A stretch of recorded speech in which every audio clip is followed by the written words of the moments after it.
Bienvenue dans Histoire de cœur. N'hésitez pas à vous abonner pour des histoires qui réchauffent le cœur.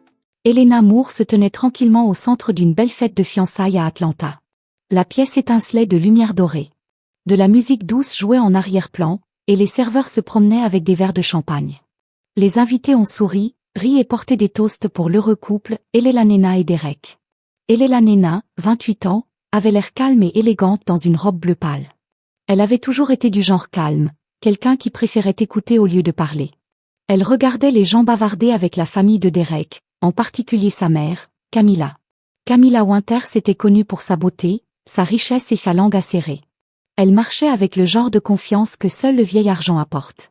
Toute la soirée, elle avait à peine regardé Elena, mais maintenant qu'elle passait devant Elena, elle se pencha, non pas pour offrir un mot gentil, mais quelque chose d'autre. Dans un murmure froid assez fort pour que les clients à proximité puissent l'entendre, Camilla a dit, « C'est une chercheuse d'or. Cette bague. » Elle l'a probablement supplié. Elena se figea. Ses mains se serrèrent sur ses côtés, mais son visage ne changea pas parce que la vérité était qu'Elena avait fait cette bague. Chaque pierre, chaque détail, c'était son design. Derek était entré dans sa boutique il y a des semaines et l'avait choisi lui-même, ne sachant pas qu'elle le reconnaîtrait immédiatement. Elena était propriétaire de cette boutique. Elle l'avait construit à partir de zéro, mais Camilla ne le savait pas. Elle voyait juste Elena comme quelqu'un de pas assez bon, quelqu'un du mauvais milieu, quelqu'un qui n'avait pas sa place. Les voyageurs à proximité se sont calmés. Certains se détournèrent, faisant semblant de ne pas entendre. D'autres regardaient, attendant de voir ce qu'Elena ferait. Mais Elena ne dit rien. Elle ne s'est pas défendue. Elle n'a pas corrigé Camilla.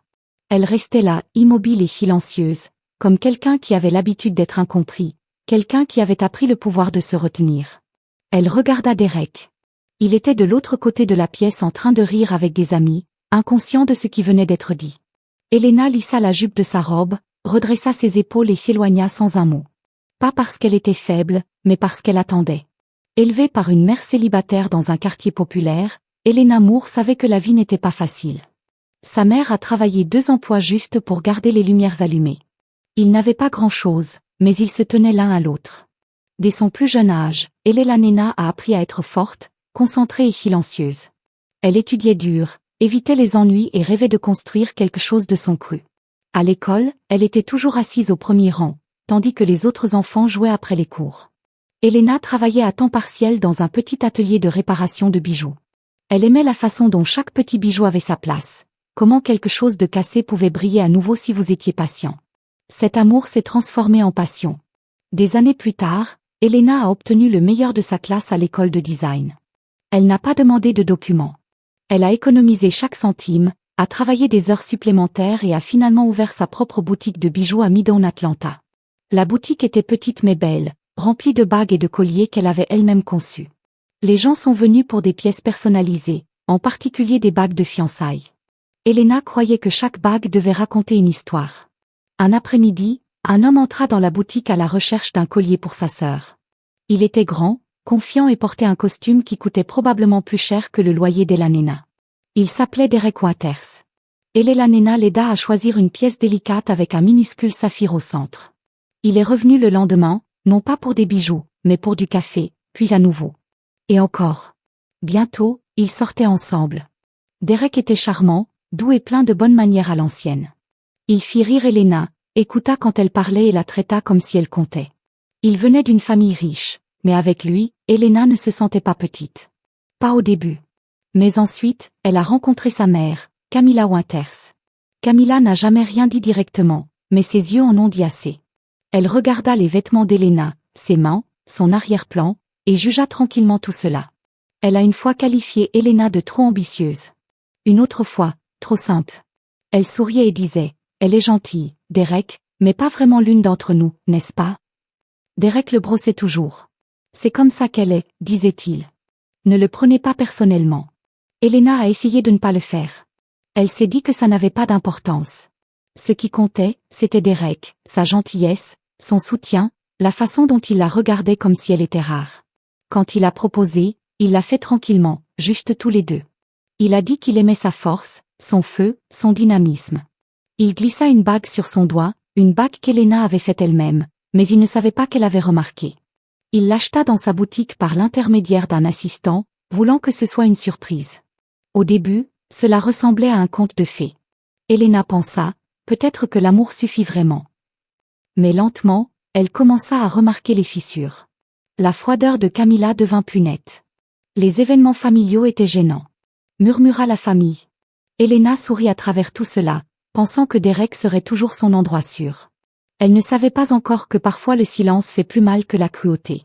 Une semaine après les fiançailles, Camilla a invité tout le monde à un brunch chic le dimanche chez elle. Elle a appelé cela un rassemblement pour la famille proche, mais Elena Nena s'est présentée pour trouver une grande foule. Tantes, oncles, cousins et quelques amis riches. La table était parfaitement dressée. Des plats coûteux, des verres étincelants et des serveurs qui se déplacent tranquillement dans la pièce. Tout semblait beau à l'extérieur, mais Elena sentit quelque chose d'autre dans l'air, quelque chose de froid. Alors qu'elle s'asseyait, elle remarqua que les gens la regardaient d'un peu trop près, souriant, mais pas gentiment, chuchotant derrière leurs lunettes. Camilla s'assit à la tête de la table, vêtue de perles, et son faux sourire habituel. Au début, la conversation était normale. Les gens ont posé des questions sur le plan du mariage, la lune de miel, les robes. Puis Camilla a parlé. Elle a regardé la robe d'Elena, une simple tenue crème, et a dit en riant, « Je suppose que tout le monde ne peut pas se permettre un styliste, mais vous le faites fonctionner, ma chère. » Les gens riaient maladroitement. Plus tard, quelqu'un interrogea Elena sur son travail. Avant qu'elle ne puisse répondre, Camilla sauta à nouveau dedans. « Oh, elle fait des bijoux, mais c'est juste une petite boutique, pas comme une vraie entreprise. Plutôt un passe-temps, vraiment. » Le sourire d'Elena se figea. Ses mains se resserrèrent sur ses genoux.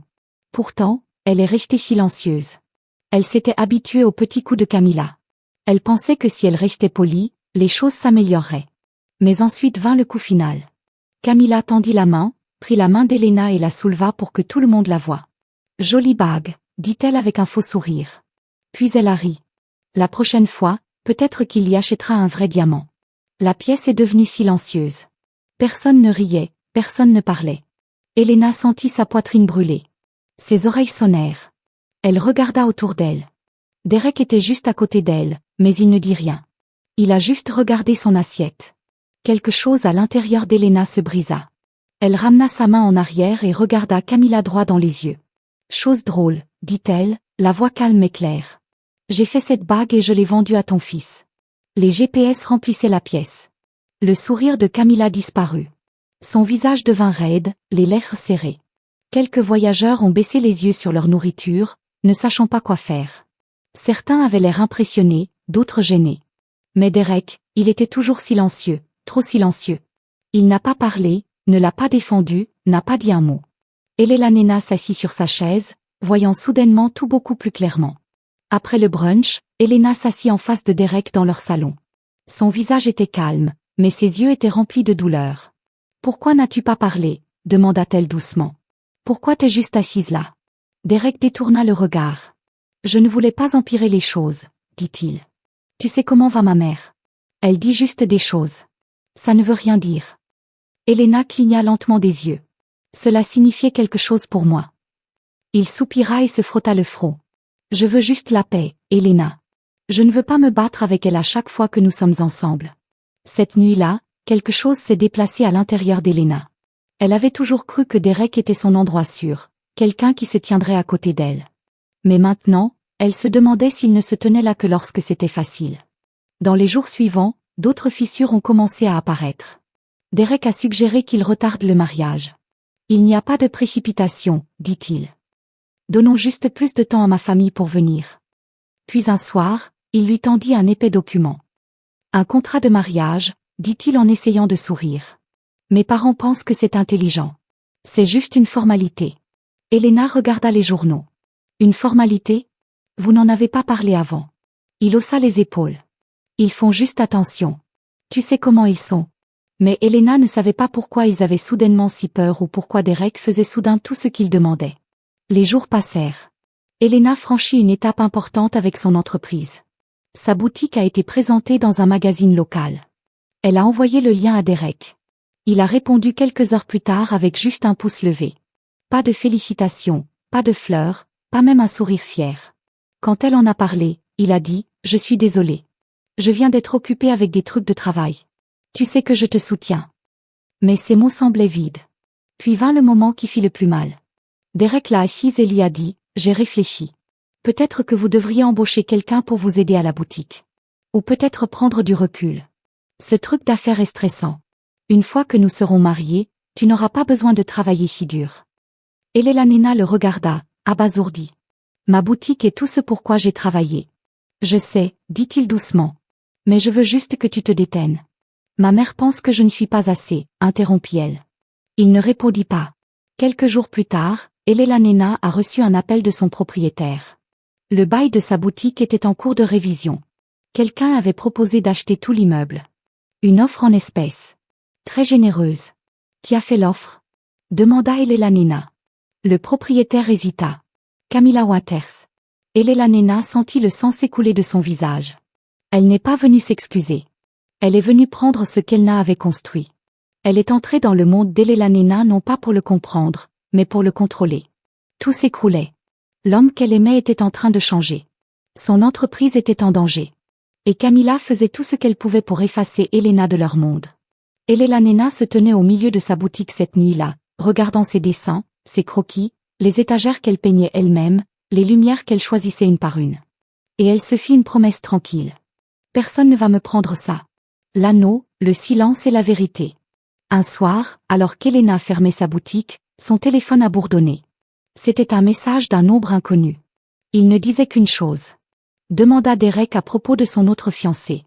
Elena regarda l'écran, confuse et mal à l'aise. Quel autre fiancé? Elle ne pouvait pas l'ignorer. Quelque chose en elle disait que c'était vrai. Alors, elle a commencé à regarder. Elle a cherché en ligne. Elle a parcouru de vieux messages et articles sur les réseaux sociaux. Ça n'a pas pris longtemps. Il y a quelques années, Derek avait été fiancé à une femme nommée Lauren Hart. Sa famille était riche et bien connue dans la ville. Ils étaient souvent dans les journaux pour assister à des galas et à des événements caritatifs. Les fiançailles ont été soudaines et la rupture encore plus soudaine. Elena a continué à creuser et finalement elle a trouvé un ancien billet de blog caché dans la section commentaires d'un forum de mariage. Il a dit que Lauren avait annulé le mariage après avoir surpris Derek en train de tricher. Aucun nom n'a été mentionné, mais la chronologie et les détails correspondaient. Elena se sentait malade. L'homme qui disait l'aimer avait caché une partie de son passé, une partie qui expliquait trop. Elle attendit le lendemain matin pour lui parler.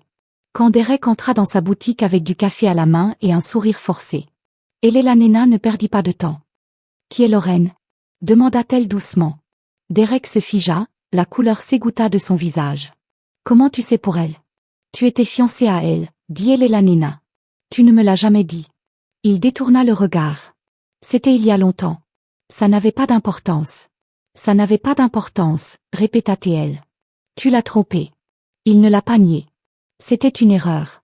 J'étais plus jeune. Les choses étaient différentes. Elena croisa les bras. Et maintenant, que suis-je? Juste quelqu'un que ta famille acceptera parce que je ne provoquerai pas de scène. Non, dit Derek rapidement. Tu es différente. Tu n'es pas comme elle. Je t'ai choisi. Mais Elena secoua lentement la tête. Numéro que tu ne m'as pas choisi. Tu as choisi le silence quand j'avais besoin de ta voix. Tu as vu ta mère m'insulter. Tu n'as rien dit. Tu l'as laissé essayer de prendre ma boutique. Tu l'as laissé me traiter comme si je n'étais rien. Derek la regarda sans voix. Elena attrapa sa bague de fiançailles. Elle le retira et le plaça doucement sur le comptoir en verre juste à côté de ses nouveaux modèles. Cette bague est magnifique, dit-elle. Mais je mérite plus que de beaux mensonges. Et avec ça, elle est sortie de son propre magasin. Elle n'a pas appelé de taxi. Elle ne se précipita pas. Elle marcha jusqu'au seul endroit où elle s'était toujours sentie comme à la maison de sa mère. Le chemin tranquille, avec des larmes dans les yeux, mais la paix dans le cœur. Les semaines passèrent. Elena baissa la tête et se concentra sur sa boutique. Elle ne pleurait pas en public. Elle n'a rien posté en ligne. Mais dans les coulisses, elle a travaillé plus dur que jamais. Elle savait que Camilla avait essayé d'acheter le bâtiment et elle savait qu'elle devait agir rapidement. Elle a donc appelé quelqu'un en qui elle avait confiance, son ancien professeur de joaillerie de l'école de design. Il était maintenant un joaillier célèbre avec des magasins à New York et à Paris. Il avait toujours cru au talent d'Elena. Après avoir entendu son histoire, il n'hésita pas. « Je vais t'aider, dit-il, mais doucement. Laissez-les penser que vous avez tout fait par vous-même. » Ensemble, ils ont acheté l'immeuble. Elena gardait le contrôle total de sa boutique. Elle était maintenant en sécurité. Personne ne pouvait reprendre sa place. Puis elle a dû travailler sur quelque chose de spécial. Une nouvelle collection d'anneaux appelée Second Self. Chaque pièce de la collection avait une signification. Anneaux qui ont montré de la force après un chagrin d'amour. Des designs qui racontaient des histoires de femmes qui trouvaient leur pouvoir. Elena déversa toutes ses émotions dans le métal et les pierres. Sa douleur, sa croissance, son espoir. Le jour du lancement, le magasin était rempli de lumière, de fleurs et d'invités. Sa mère se tenait fièrement au premier rang. Des journalistes sont venus, des clients se sont alignés à l'extérieur. La collection s'est épuisée en un week-end. Puis un matin, Elena a reçu une lettre. Camilla la poursuivait en justice. La raison, un article de blog qui était devenu viral quelques jours auparavant. Le titre, The Ring Macaqueres Silence. Le message racontait l'histoire d'une femme qui a été jugée, insultée et trahie, mais qui a finalement trouvé sa voie. Elena ne signait pas son nom, mais tout le monde savait que c'était elle. Camilla a dit que c'était de la diffamation, que cela avait endommagé son nom, mais l'affaire n'a abouti à rien. Les avocats en ont ri. Internet a soutenu Elena. Des milliers de femmes ont commenté et partagé le post. Ils l'appelaient courageuse. Et puis un soir, Derek est revenu. Il se tenait à la porte de la boutique tenant des fleurs. Son visage avait l'air fatigué, incertain. « J'ai réfléchi, dit-il. J'ai fait des erreurs. Je n'aurais pas dû me taire. Je n'aurais pas dû la laisser te faire du mal. » Elena le regarda gentiment, non pas avec colère, mais avec calme. « Tu ne m'as pas perdu à cause de ta mère, dit-elle doucement. Tu m'as perdu parce que tu étais silencieuse quand j'avais besoin de ta voix. » Il hocha la tête, il n'y avait plus rien à dire. Elena ferma doucement la porte derrière lui. Pas dans la haine, mais dans la paix. Elle n'attendait plus d'être choisie. Elle s'était choisie elle-même. Elena est assise seule dans sa boutique la nuit. La boutique est calme, remplie de la douce lueur des lumières chaudes. Dehors, les rues sont vides. À l'intérieur, seul le son de son crayon se déplaçant sur le papier peut être entendu. Elle esquisse une nouvelle bague, quelque chose de simple, de propre et de fort. Au doigt, elle porte une bague en argent. Pas de diamant, pas d'étincelle, juste une bande lisse et forte qu'elle a fabriquée elle-même. Ce n'est pas pour le spectacle, c'est pour elle, un rappel de tout ce qu'elle a vécu et de tout ce qu'elle est devenue. La sonnette retentit. Une jeune femme entre, l'air nerveux. Elle tient un petit cahier dans ses mains. « Bonjour, dit-elle doucement. Fabriquez-vous des pièces personnalisées ?» Elena lève les yeux et sourit. Un vrai sourire chaleureux. « Oui, répond-elle, mais seulement ceux qui racontent une histoire. » La fille hoche la tête. « Je crois que j'en ai une. » Elena ferme doucement son carnet de croquis et se tient debout alors que la porte se referme derrière la fille, scellant une fois de plus le calme de la nuit. Elena se murmure à elle-même avec une paix constante. Personne ne peut plus écrire le mien pour moi, et elle le pense vraiment. Faux Dieu. Et, messieurs, merci beaucoup d'avoir regardé jusqu'à la fin. Vous êtes les vrais MVP. N'oubliez pas d'aimer, de laisser un commentaire et d'appuyer sur ce bouton d'abonnement pour des histoires plus puissantes. Je t'aime. Au revoir.